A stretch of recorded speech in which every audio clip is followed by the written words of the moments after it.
What's good? It's your boy Jay, that's me. Let's dive into Monday Night Raw from October the 6th, 2025. A boring and bland show as per usual. Not really much to talk about. There were a couple okay things on this show, but other than that, the show was just boring and bland as per usual. So we kicked the show off with Roman Reigns. He shows up. He wants Dallas to acknowledge him. Bronson Reed and Paul Heyman, they come out. So basically, Paul Heyman puts over Bronson Reed and what Roman Reigns has done in the past. And what happened to Roman weeks ago would have never happened to his father or his uncle. And that was to be put on a stretcher. And so Paul and Roman have some words back and forth. And then Paul then lays down the challenge for Roman to face Bronson in a street fight. An Australian street fight, which is lame. It should have just been a stretcher match, but who gives a damn? And that's how the segment ends. Then Roman and Bronson, they brawl because Roman calls Bronson a bitch, and then they start to fight. So whatever, who cares? This is a waste of time. It is what it is. I figured they were going to add another match to Crown Jewel, but whatever. So this leads us into backstage segment. So Asuka, she's yelling at Adam Pearce. Asuka demands a match with Kairi Sane and Iyo Sky. Adam Pearce agrees and says he needs a drink. Kairi walks up to Asuka. Asuka tells Kairi that she's going to be battling Iyo. So Kairi is choked up a little bit. She says she doesn't want to fight because she thinks she can bring her back into the family. Asuka then slaps her because this pisses her off. And says that the match is happening. Kairi says she understands. Asuka says she's a good girl and yells at her to follow her. Okay. So I do like this, where Asuka's kind of big sistering Kairi. This makes sense, makes perfect sense. This is a pretty decent storyline here. It really is. The only problem is the bad English, but it is what it is. But it's still decent storytelling. We get it. It elevates all three women, Iyo, Asuka, and Kairi. So good shit here. I do like that.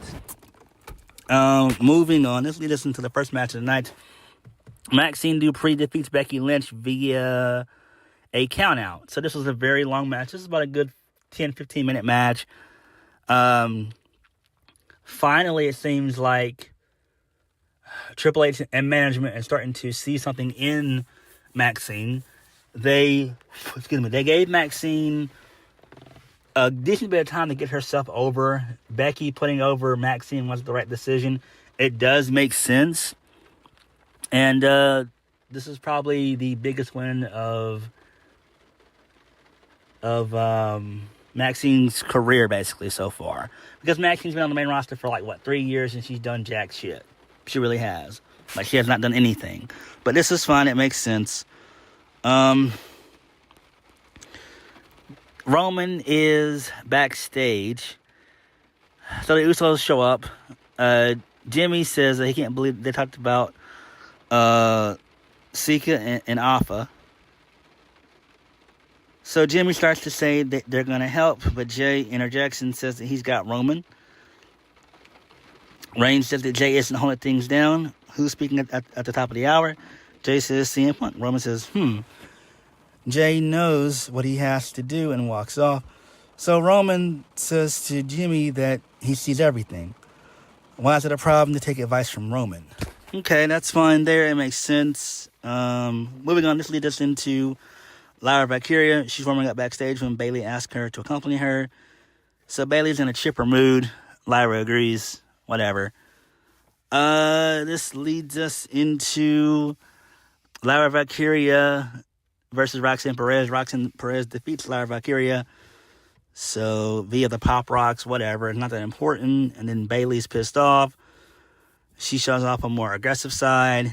And she entices Lyra to go after Roxanne and Raquel. Whatever. I don't care about this shit at all. Moving on. This leads us into AJ Styles. He has a backstage interview briefly. He's interrupted by the Judgment Day. So Dom, he shows up and says that AJ Styles has no chance of beating John Cena when he couldn't beat him. Rusev couldn't beat him, which is why he's still champ. Finn Balor shows up and says that he heard AJ Styles and Dragon Lee want a title shot. Finn Balor says, as an old friend of AJ Styles, he's making a big mistake. Styles says that when it's a 3-on-1, he'll get Dragon Lee and someone else to team with him, and it's going to be a 6-man tag, whatever. I don't care about this shit at all. Moving on. So, this leads us into another backstage segment. Penta shows up. AJ Styles recruits Penta, so it's going to be Penta, AJ Styles, and Dragon Lee versus the Judgment Day. I don't give a single fuck about this, even though I like Penta and Dragon Lee and AJ Styles. But it is what it is. Who cares? And then Bayley and Lyra, they beat the shit out of Roxanne Perez and Raquel Rodriguez. I don't care about this either. Moving on. So CM Punk shows up. He just says some stuff, not really that important. He says why he's been gone for a couple weeks and everything. LA Knight shows up. He has some words with CM Punk. Jey Uso shows up. Everybody has some words. And then Punk says that he doesn't like when Jay's acting like little Roman. So this pisses off Jay briefly. Then Jimmy tries to play middleman. He super kicks LA Knight. And then he also takes out CM Punk. So there's that. I don't care about this shit at all. This is a waste of time. It really truly is. I don't care about this. Whatever. Iyo says what's happening between her and Asuka isn't Rhea's fault. It's Asuka's. Iyo owes Asuka everything. She was like a big sister. She wanted to be like her. But her jealousy ruined everything. Asuka was one of the reasons she became a champion, but not the only reason. Rhea's right. Asuka wants to know what's best for her. A real family member wouldn't tell her who to be friends with. A real family member wouldn't take credit for what she's accomplished. And they're not a family anymore. Iyo Sky is trying to find out who she is. And at Crown Jewel, Asuka will find out she's not ready for Iyo. So good shit there. I do like this too. Really good stuff. This is a really good story here. It really is. Although I thought that Rhea would be doing something different at Crown Jewel since it is in Perth, Australia. But what's done is done. It's fine. I think this is a decent showcase for her, but I thought they would have had something different for something. My head. I figured they would have something different for her to sink her teeth into and give her like a massive win in front of her home country. But whatever. Then this leads us into Iyo Sky being defeated by Kairi Sane with the help of Asuka. Iyo suffered a nasty Alabama slam on the ring apron, which is dangerous as hell. I don't know why the fuck they did that spot. It's dangerous. Don't ever do that shit again. Do not. That shit is dangerous. So post-match, Asuka and Kairi, they beat up on Iyo, taking her out and hitting the elbow. So there is that. Whatever. Again, it's fine. This does make sense. Moving on, we get a video package of part 2 of the Cody Rhodes and Seth Rollins build. Seth Rollins sacrificed so much to help Cody Rhodes and to stop Roman Reigns, but less than 6 months after ridding WWE of Roman Reigns, Cody Rhodes let him back in. Seth Rollins doesn't think that Cody Rhodes deserves to be the company's leader. I do not care about this. Again, this is all filler. Crown Jewel, the entire card basically is just filler. That's nothing to be concerned about. Moving on. So Becky's backstage. She's pissed off about losing to Maxine Dupree. So she just starts going batshit crazy. So then she leaves. So Paul Heyman shows up. Seth Rollins tells Paul Heyman that they need to talk. Seth Rollins says he has to win on Saturday. Paul Heyman says he will. Seth Rollins asks, well, what if he doesn't? Paul Heyman says it's an impossibility. Rollins asks what happens if he loses. Paul Heyman says he'll give it to him straight. If Seth Rollins loses, he'll lose the locker room, as well as the faith of both Braun Breaker and Bronson Reed, the Bronze. Seth Rollins will throw away what they've built since WrestleMania. Seth Rollins is the face of Monday Night Raw on Netflix. Paul Heyman tells him to do him a favor and not lose. Rollins pulls him back and says that Paul Heyman left somebody out of the equation. That was himself. Then Seth Rollins asks him again, what if he loses? Paul Heyman says that he's Seth Rollins' secret weapon. And then Rollins tells him to give him a straight answer. Paul Heyman does and says, if you lose to Cody Rhodes, at some point I have to ask myself, why did he pick him? I have to ask myself, why did I pick you over Roman Reigns? So I do like that little nugget right there. So it does seem that Seth's going to win on Saturday. Maybe they'll reveal a new member, I guess, of the Vision.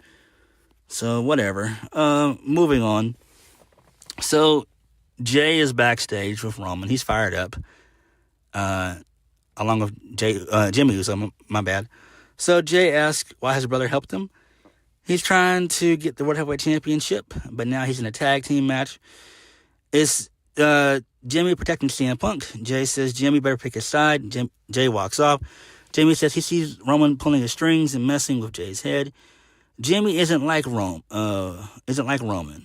Jey's nothing like Roman. So Roman is flabbergasted.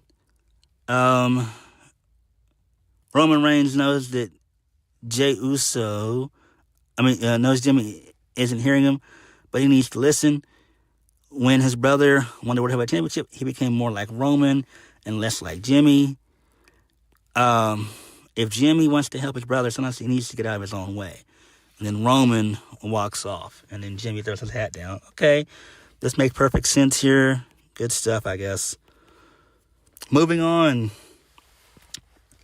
Penta, Dragon Lee, and AJ Styles, they defeat the Judgment Day. So there is that.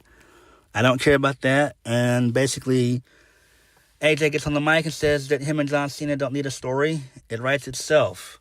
I'm like, what the fuck? Come on, AJ. Come on. It does need a story. It really does need a story. But whatever.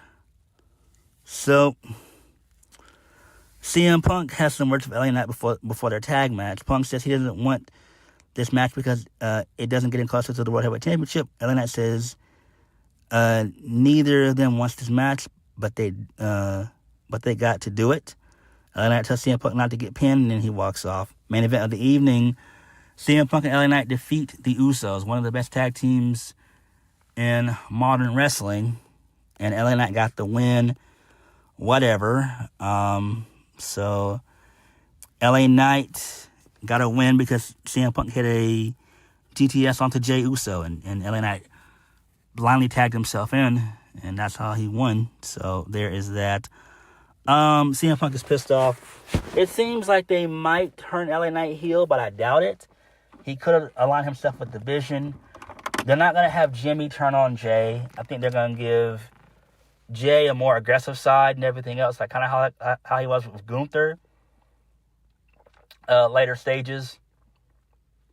So that's probably what they'll do when it comes to that. But again, Crown Jewel is just filler. And again, I don't understand why Cody and Seth Rollins don't have legit contenders lined up. I don't understand why it's the same three guys, CM Punk, LA Knight, and Jey Uso. It should be different guys to step up, but they have no one. But, this is what we have to deal with. So, whatever. There's nothing we can really do about this shit. I'm hoping that maybe LA Knight wins. Jey, I do like Jey, but Jey is total mid.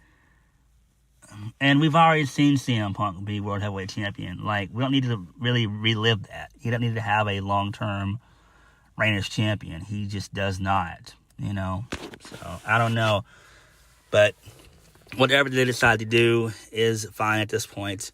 Raw was boring, as per usual. I did like the Iyo Asuka stuff. That was really cool there. I don't know what they're going to do with the CM Punk LA Knight Jey Uso stuff. Still waiting to see how that's going to be flushed out. And everything else on the show was okay. The matches were all right as well. Maxine Dupree getting a push, that's fine. That makes sense too. So good stuff there. It seems like Seth Rollins is going to win at Crown Jewel, but does it fucking matter? No, it really doesn't. But what did you guys think of Monday Night Raw? Like,